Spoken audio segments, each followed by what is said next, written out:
اللہ محبت کرتا ہے، اس چہرہ پاک کو اللہ تعالیٰ نے اپنا محبوب قرار دیا ہے، اپنا حبیب قرار دیا ہے، اور اسی ذات پاک پہ خود خالق کائنات فرماتا ہے بسم اللہ الرحمن الرحیم ان اللہ وملائکتہ یصلون علی النبی یا ایہا الذین آمنوا صلوا علیہ وسلموا تسلیما۔ اللہ تعالیٰ خود فرماتا ہے کہ بے شک میں اللہ اور میرے فرشتے نبی صلی اللہ علیہ وآلہ وسلم پر درود بھیجتے ہیں، اے ایمان والو تم بھی درود و سلام بھیجو۔ خالق کائنات جس ذات اطہر پہ خود درود بھیجے،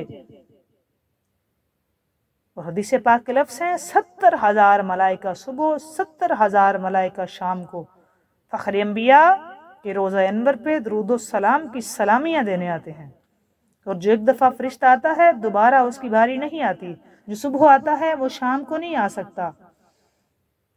کیا ذات ہے وہ، کس شان کے مالک ہیں وہ، کس عزت کی اور شان کے، عظمت کے، رفت کے وہ مالک ہیں کہ جن کی ذات پاک پہ پوری کائنات میں کہیں نہ کہیں کوئی نہ کوئی درود پڑھ رہا ہوتا ہے۔ درود کا یہ لمحہ کبھی نہیں رکتا، جس ہستی پہ خود رب درود پڑھے اس ہستی کا کیا مقام، میں کیا بتاؤں کہ وہ کون ہے، میری کوئی مجال نہیں کہ میں بتاؤں وہ کون ہے، وہ بہت اعلیٰ بہت اعلیٰ بہت اعلیٰ ہے۔ اس خود ہی بچے کو عشق بھی ہوا، اور وہ بھی رسول مجتبیٰ کا عشق، اور عشق کی اپنی منزل اپنی مرضی ہوتی ہے۔ خاندان یہودی، سارا گھر یہودی، اور یہاں عشق، اور وہ بھی رسول مجتبیٰ کا عشق، جن کی خوشبو سے دونوں عالم مہک اٹھتے ہیں۔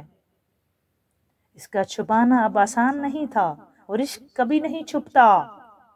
شیخ سعدی فرماتے ہیں کہ عشق اور مشق نہیں چھپ سکتے۔ وہ فرماتے ہیں کہ عشق صبر کرے تو وہ جھوٹا ہے، بالکل اسی طرح جیسے چھلنی سے اس میں کوئی چیز ڈالیں تو وہ نیچے نہ جائے تو وہ چھلنی نہیں ہوتی۔ عشق میں عاشق بھی ہو اور وہ صابر بھی ہو، ایسے نہیں ہوتا، اور یہ چھپتا نہیں ہے، اس کو چھپانا آسان نہیں ہے۔ اور یہاں پہ عشق وہ بھی رسول مجتبیٰ کا عشق۔ امید و بہم کی کشمکش میں جان کے لالے پڑ گئے۔ دل کا تقاضا یہ تھا کہ ان کی محفل نور میں چلے، دیدہ بیتاب کا اصرار یہ تھا کہ چلو جلوہ شاداب کی ٹھنڈک حاصل کریں، چلو ان کی محفل میں چلیں، جلوہ شاداب کی ٹھنڈک حاصل کریں۔ ادھر لوگوں کا خوف، سماج کا خطرہ، کسی نے ان کی محفل میں جاتے ہوئے دیکھ لیا تو عالم کا محشر برپا ہو جائے گا۔ آہنی دیواروں کے حصار میں دل مبتلا محصور ہو کر رہ گیا تھا، قدم اٹھانے کی کہیں کوئی صاف جگہ نہیں مل رہی تھی۔ آخر دل نہیں مانا، آخر دل عشق اپنی مرضی کرتا ہے، نہیں مانا دل تو غلبہ شوق میں اٹھے اور مسجد نبوی کے دروازے کے قریب سے گزرتے ہوئے دیدہ نگاہوں سے انہیں دیکھائے، کبھی دوسری طرف رخ کر کے کسی گزرگاہ پر بیٹھ گئے اور دور ہی سے جلوہ خدا نما کا نظارہ کر لیا۔ اب یہ یہودی بچہ، یہ نوجوان کبھی مسجد نبوی کے دروازے کے باہر کھڑا ہو جاتا اور تاجدار حلدا کی زیارت کر لیتا، اور کبھی یہ جس کو پتا ہوتا کہ یہاں سے گزریں گے تو یہ دوسری طرف منہ کر کے کھڑا ہو جاتا، تو فخر انبیاء وہاں سے گزرتے اور یہ پاک حسنین کے پاک نانے کی زیارت کر لیتا۔ اس کا عشق اس کو گھر نہیں بیٹھنے دیتا تھا، یہ محفل میں جا کے بیٹھ نہیں سکتا تھا، اس کا خاندان کوئی اور تھا، سماج کا خطرہ تھا، خاندان کا خطرہ تھا، اس لیے یہ کبھی گزرگاہوں میں اور کبھی مسجد نبوی شریف کے دروازے پہ کھڑے ہو کے اپنے اس ذات کی زیارت کرتا جس کی زلف کا وہ اسیر ہو چکا تھا۔ اسی طرح دن گزرتے گئے اور دل کے قریب عشق کی چنگاری سلگتی رہی، محبت کی تپش میں آنکھوں کی نیند اڑ گئی، چہرے کا رنگ اتر گیا، جی کھول کر رہ بھی نہیں سکتے تھے، دل کی بڑاس نکلتی اور بوجھ ہلکا ہو جاتا. وہ تو رو نہیں سکتا تھا. وہ اس کے رونے پہ وہ کیا روتا؟ اس کو پوچھتے کہ کیوں رو رہے ہو؟ وہ اپنا دل کھول کے رو بھی نہیں سکتا تھا کہ وہ رو لیتا اور دل کی بھڑاس نکلتی. نتیجہ یہ ہوا کہ حالات کے جبر اور جنگ سل ضبط نے بیمار کر دیا. باپ نے ہر چند علاج کرایا، وقت کے بڑے بڑے طبیب آئے، لیکن کوئی فائدہ نہیں ہوا. جسم و تن کی بیماری ہو تو دوا کام کرے، اگر یہ بیماری جسم کی ہوتی تو دوا ضرور کام کرتی. عشق کے آزار کا کیا علاج ہے؟ عشق کا تو کوئی علاج نہیں نا.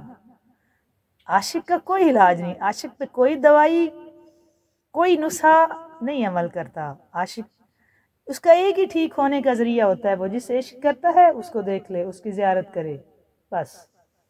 اس پہ کوئی دوائیاں، کوئی نسخے، کوئی طبیب جو مرضی کر لیں وہ نہیں کامیاب ہو سکتے. اگر وہ جسم بیمار ہوتا تو وہ ٹھیک ہو جاتا، لیکن یہاں تو عشق کے آزار کا کیا علاج؟ کسی مسیحا نے محبت کے مریض کو شفا بخشی ہے تو شفا یاب ہوتا. ہزار جتن کے باوجود حالت دن بدن گرتی گئی. پھول کی طرح شگفتہ نوجوان سوکھ کے کانٹا ہو گیا. جو ابھی جوان ہو رہا تھا، عشق نے اسے سوکھ کے کانٹا کر دیا. مامتا کی ماری ہوئی ماں پالیں پکڑ کر روتی رہتی. باپ پاگلوں کی طرح سر پٹکتا. خاندان کے افراد افسوس کرتے، لیکن بیمار کا حال کوئی نہیں سمجھ پاتا. کسی کو یہ نہ پتہ چلتا کہ اس کی حالت ایسی کیوں ہے. وہ علاج کروا رہے تھے، وہ نسخوں سے کام لے رہے تھے، وہ طبیبوں کو بلا رہے تھے. وہ پھول کی طرح کا نوجوان سوکھ کے کانٹا ہوتا جا رہا تھا. عشق نے اس کو کمزور، دن بدن کمزور کر دیا تھا. جو اس کے دل میں چل رہا تھا وہ کسی کو نہیں پتا تھا. پورا خاندان پریشان تھا کہ یہ اتنا خوبصورت نوجوان ایک پھول کی طرح دن بدن یہ نیچے جا رہا ہے، اور اب بیماری کی وجہ سے وہ گھر سے نکل بھی نہیں سکتا تھا. اب بیمار عشق کی حیات کی آخری منزل کی طرف تیزی سے بڑھ رہا تھا. اب وہ آخری منزل کی طرف تیزی سے بڑھ رہا تھا. توانی اور ذوق کی شدت سے آواز مدھم پڑ گئی. زبان کی گویائی جواب دینے لگی. اتنا کمزور ہو گیا اب اس طرح بولا بھی نہیں جاتا تھا. کبھی کبھی ٹھنڈی آہوں کا دھواں فضا میں بکھر جاتا. اور بس آج ایک عاشق مہجور کی زندگی کا آخری شام تھی. آنکھیں پتھرانے لگیں، جسم کے انگ انگ سے موت کے آثار ابھرنے لگے. ہچکیاں لیتے ہوئے اس نے بھری نگاہوں سے باپ کی طرف دیکھا. فرط محبت سے باپ کا کلیجہ پھٹ گیا. منہ کے قریب کان لگا کر کہا، میرے لال کچھ کہنا چاہتے ہو؟ آج اس کی آخری زندگی کی آخری شام تھی. اس کی آنکھیں پتھرا گئیں. اس کے جسم کے ایک ایک حصے سے موت کے آثار نظر آنے لگے. ہچکیاں لیتے ہوئے اس نے اپنی بھری نگاہوں سے اپنے باپ کی طرف دیکھا اور فرط محبت سے باپ کا کلیجہ پھٹ گیا. اس نے اپنے منہ کے قریب کان لگا کر کہا، میرے لال کیا کچھ کہنا چاہتے ہو؟ زبان کھلتے ہی آواز حلق میں پھنس گئی. بڑی مشکل سے اتنے الفاظ نکل سکے. آپ وعدہ کریں کہ میری زندگی کی آخری خواہش پوری کر دیں گے تو میں کچھ کہوں. آپ وعدہ کریں کہ میری زندگی کی آخری خواہش آپ پوری کر دیں گے تو میں وعدہ کروں. اگر آپ یہ وعدہ کریں تو میں کچھ کہوں. آپ میری زندگی کی آخری خواہش پوری کر دیں گے تو میں کچھ کہوں. باپ نے دردناک اضطراب کے ساتھ جواب دیا، میرے جگر کی ٹھنڈک، یہ گھڑی بھی وعدہ لینے کی ہے. تمہاری خواہش پر اپنی جان کی قیمتی چیز بھی لٹانے کے لیے تیار ہوں. تم بے خطر اپنی خواہش کا اظہار کرو، وعدہ کرتا ہوں اسے بے دریغ پورا کروں گا۔ بیٹے نے لڑکھڑاتی ہوئی زبان میں کہا، بابا جان برا نہ مانے، چند برسوں سے میں محمد عربی صلی اللہ علیہ وآلہ وسلم کی عقیدت و محبت کی اضطراب میں سلگ رہا ہوں۔ بابا جان برا نہ مانے، چند برسوں سے میں محمد عربی صلی اللہ علیہ وآلہ وسلم کی عقیدت و محبت کے اضطراب میں سلگ رہا ہوں۔ آپ کے خوف سے زندگی کا یہ مخفی راز میں نے کبھی فاش نہیں ہونے دیا۔ ان کی موہنی صورت، ان کا پرنور چہرہ اور ان کی دل آویز شخصیت نگاہ سے ایک لمحے کے لیے بھی اوجھل نہیں ہوتی تھی۔ ان کا خوبصورت چہرہ جو 14ویں چاند سے زیادہ گول، ان کا چہرہ پرنور، ان کی صورت، ان کا نقشہ، ان کی زلفیں، ان کا بات کرنا، ان کا بھولنا، ان کی چال حرامہ، ان کی آواز جو کوئل کی آواز سے زیادہ حسین ہے، ان کا قد کاٹ، ان کا حسن، ان کی خوبصورتی، ان کا پرنور چہرہ، ایک نگاہ، میری نگاہ سے ایک لمحے کے لیے بھی کبھی اوجھل نہیں ہوتا۔ انہی کی یاد میں سوتا ہوں، انہی کے خیال میں جاگتا ہوں، جب سے بستر علالت پر پڑا ہوں، جلوہ اقدس کی ایک جھلک دیکھنے کے لیے ترس گیا ہوں۔ اب جب کہ میری زندگی کا چراغ گل ہو رہا ہے، دل کی آخری تمنا ہے ایک بار ان کے روئے تاباں کی زیارت کر لوں اور دم نکل جائے۔ بابا میں ان کو دیکھنا چاہتا ہوں، میں ان سے محبت کرتا ہوں، میں ان سے عشق کرتا ہوں۔ ان کا پرنور چہرہ، ان کی موہنی صورت ایک لمحے کے لیے بھی میری نگاہ سے دور نہیں ہوتی، لیکن جب سے میں بستر علالت پر پڑا ہوں، ان کی جلوے کی ایک جھلک دیکھنے کے لیے ترس گیا ہوں۔ اب جبکہ میری زندگی کا چراغ گل ہو رہا ہے، میری زندگی کی آخری شام ہے، میرے دل کی یہ آخری تمنا ہے کہ ایک بار ان کے روئے تاباں کی زیارت کر لوں اور دم نکل جائے۔ بس زحمت نہ ہو تو انہیں خبر کر دیجئے کہ آپ کا ایک غلام دنیا سے رخصت ہو رہا ہے۔ آپ کا ایک غلام دنیا سے رخصت ہو رہا ہے۔ آپ کا ایک غلام دنیا سے رخصت ہو رہا ہے۔ آپ آ جائیں، اپنے جلوہ اطہر کی ایک جھلک دکھا دیں۔ بیٹے کی آرزوئے شوق معلوم کر کے غصے سے باپ کا چہرہ تمتما اٹھا۔ جو باپ کہہ رہا تھا نا، اب تیری کون سی خواہش ہے، ہزاروں طبیبوں، ہزاروں طبی نسخوں سے جب کام نہیں بنا، بیٹے کا جواب کیا تھا؟ ہزاروں طبی نسخوں سے نگاہ یار بہتر ہے، نگاہ یار بہتر ہے، نگاہ یار بہتر ہے۔ عشق دی ریت سارے جہاں تو جدا، اے نرا ویکھدا اے نوا ویکھدا، جتھے چاوے جھکاوے اے عاشق دا سر، نہ اے کعبہ اے نہ کربلا ویکھدا۔ اور این عشق کی اپنی مرضی ہے، بکری کچہری عشق دی، منزل گہری عشق دی۔ عشق سخی ہے، عشق بلی ہے، عشق حقیقی، عشق مجازی، عشق کا اپنا مزاج ہے۔ عشق میں عقل کا کوئی جوڑ نہیں۔ عشق یہ نہیں دیکھتا کہ یہ کون سی جگہ، یہ کون سا مقام، سامنے والا کس برادری کا ہے، وہ کون ہے، وہ کیا ہے، وہ ہو جاتا ہے۔ اور یہاں تو عشق بھی احمد مجتبی کا عشق، کس بلندی اور کس معراج کا عشق۔ جو باپ کہہ رہا تھا کہ میں نے طبیبوں کو بلایا اس کا علاج ہو جائے، میں نے ہزاروں جتن کیے کہ یہ ٹھیک ہو جائے، اور بیٹے نے آخری خواہش جب بیان کی تو باپ سے وعدہ لیا کہ میری آخری خواہش ہے، اگر پوری کرو گے تو میں بتاؤں۔ باپ نے کہا میں زندگی کا سرمایہ لوٹا کے بھی وہ تیری آخری خواہش پوری کروں گا، تو میرا اکلوتا بیٹا ہے۔ اب زمینی حالات کیا تھے دوستو، یہ غور تو کریں ذرا، ہمارے سامنے زمینی حالات کیا ہیں اور اس نوجوان کے سامنے زمینی حالات کیا تھے۔ ہم مسلمانوں کے گھر میں پیدا ہوئے ہیں، ہم ان کے گھر پیدا ہوئے ہیں جو پہلے سے نبی پاک کے عاشق ہیں، ہمارے والدین تاجدار کائنات کے نام لیوا، ہمارے والدین حضور کے نام پہ صدقے واری، تو ہم خوش قسمت ہیں۔ ہمارے گھروں میں، ہمارے خاندانوں میں، ہمارے علاقے میں تاجدار کائنات کے نام کا ڈھنکا بجتا ہے۔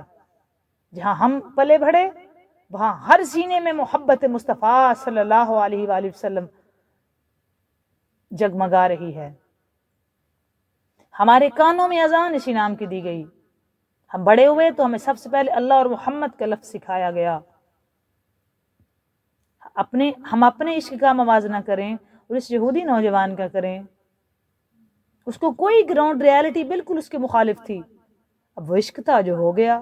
اب وہی میں نے پچھلی ویڈیو میں بتایا تھا، یہی تو کمال تھا سید آمنہ کے لال کا، یہی تو کمال تھا، یہی تو کمال تھا، اور وہ تھا ہی سارے کا سارا کمال، وہ ساری کی ساری ذات بے مثال، وہ لازوال، وہ باکمال، وہ صاحب نوال، صاحب جمال، وہ صاحب حسن، صاحب سیرت، صاحب صورت، وہ نور الخدا، وہ کاف الورا، وہ شمس الضحیٰ، وہ بدر دجا، وہ سید، وہ سردار، وہ اعلیٰ، وہ عرفہ، وہ یاسین، وہ طٰہٰ، وہ والشمس والضحیٰ، وہ جو والفجر ہیں، جو حامیم ہیں، جس کی چادر مزمل ہے کبھی مدثر ہے، جن کی ذات کل انبیاء کی سردار ہے، جن کی ذات تحلیق وجہ کائنات ہے، جن کی ذات اطہر عالمین کی رحمت ہے۔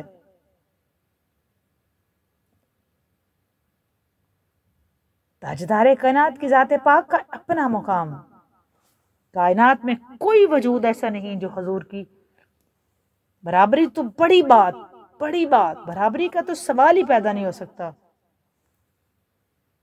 کہ وہ اعلیٰ ہیں، وہ عرفہ ہیں، وہ قندیل عرش کا نور ہیں، زمین پہ ایک سراپائے نور ہے، زمین پہ ایک سراپائے نور ہے، جن کی ذات بدرجہ اعلیٰ مکمل ہے۔ اب جب بیٹے اور ہمارا عشق کیا، ہمارے پاس سب کچھ مہیا ہے تو بھی ہم عشق میں کچے ہیں، لیکن اس بچے کے کیا مقدر، کیا اس یہودی نوجوان کے مقدر جو بعد میں ایمان کا مینارہ نور بنا۔ جب اس نے باپ سے کہا نا، جائیں آپ محمد عربی صلی اللہ علیہ وآلہ وسلم سے عرض کریں کہ آپ کا یہ غلام دنیا سے رخصت ہو رہا ہے، آپ آ جائیں، اپنی زیارت کرا دیں اور اخروی نجات کا معاہدہ سنا دیں۔ بیٹے کی یہ آرزو شوق معلوم کر کے غصے سے باپ کا چہرہ تمتما اٹھا، ایک دم اس کا رنگ بدلا، کہ وہ تو یہودی تھا، باپ تو یہودی تھا، وہ تو تاجدار کائنات کی ذات پاک کو نبی اور رسول مانتا ہی نہیں تھا، اس کو اس ذات سے کچھ لینا دینا نہیں تھا۔ ایک دم وہ غصے میں بھڑکنے لگا۔ دوستو، آج راہ عشق لحد کی منزل پارٹ 1، نیکسٹ ویڈیو میں پارٹ 2 پہ بات کریں گے۔ اگر باتیں آپ کو اچھی لگ رہی ہیں تو ان کو لائک اور شیئر ضرور کیا کریں، اور کمنٹ سیکشن میں جائیں اور اپنا کمنٹ کر کے بتائیں کہ آپ کو یہ کیسا لگا۔ اس کا ایک ہی مقصد ہے کہ کسی سینے میں کہ اس عشق کی چنگاری اٹھے، اس دیار غیر میں پورے عالم اسلام سے مخاطب ہوں کہ ہم جس ڈگر پہ چل رہے ہیں وہ اصل زندگی نہیں، زندگی اصل یہ ہے، ہم اپنی زندگی پہ کوئی اختیار نہیں رکھتے، ہم ایک پل کے لیے بھی اپنی زندگی کا ایک لمحہ بھی چینج نہیں کر سکتے، ہم نہ اپنی زندگی کا ایک لمحہ نہ بڑھا سکتے ہیں نہ کم کر سکتے ہیں۔ وہ مالک کائنات میں ہاتھ میں ہی میری اور آپ کی زندگی کی ڈوریں اور سانسوں کی ڈوریں چل رہی ہیں، لہذا بہتر ہے اور دعا کیا کریں میرے لیے اور میں آپ کے لیے، اللہ تعالیٰ جو ہماری سانسیں اس کی عنایت کی ہوئی ہیں وہ ایک اچھے مقصد کے لیے ہم گزاریں، اللہ تعالیٰ ہماری ذات سے وہ کام لے جو اس کی ذات اطہر کو پسند ہیں، اور خوش قسمت ہیں وہ زبانیں جن زبانوں پہ اللہ کے محبوب کی بات ہوتی ہے، اللہ کے حبیب کا نام ہوتا ہے، اور خوش قسمت ہیں وہ زبانیں جن کی زبانوں پہ درود و سلام ہوتا ہے، معطر رہتی ہیں وہ زبانیں، وہ روح ہیں، وہ دل جن دلوں میں آمنہ کے لال صلی اللہ علیہ وآلہ وسلم کی یاد ہے اور بات ہے۔ آسانیاں بانٹتے رہو، آسانیاں مل جائیں گی، دعائیں دیتے رہو، دعائیں واپس آ جائیں گی۔ اللہ تعالیٰ میری اور آپ کی اس کاوش کو اس چھوٹی سی جو اس کی توفیق سے ہے قبول و منظور فرمائے۔ جتنی دعائیں میرے ذمہ لگی ہوئی ہیں وہ ساری دعائیں پاک مالک کی بارگاہ میں اللہ تعالیٰ آپ سب کی مجھ سمیت میری بھی ساری دعائیں قبول فرمائے، اللہ تعالیٰ ہم سب کے لیے آسانیاں پیدا فرمائے۔ زندگی رہی تو انشاءاللہ تعالیٰ نیکسٹ ویڈیو میں مزید بات ہوگی۔ راہ عشق لحد کی منزل پارٹ 1 نیکسٹ ویڈیو میں پارٹ 2 پہ بات ہوگی۔ اللہ حافظ۔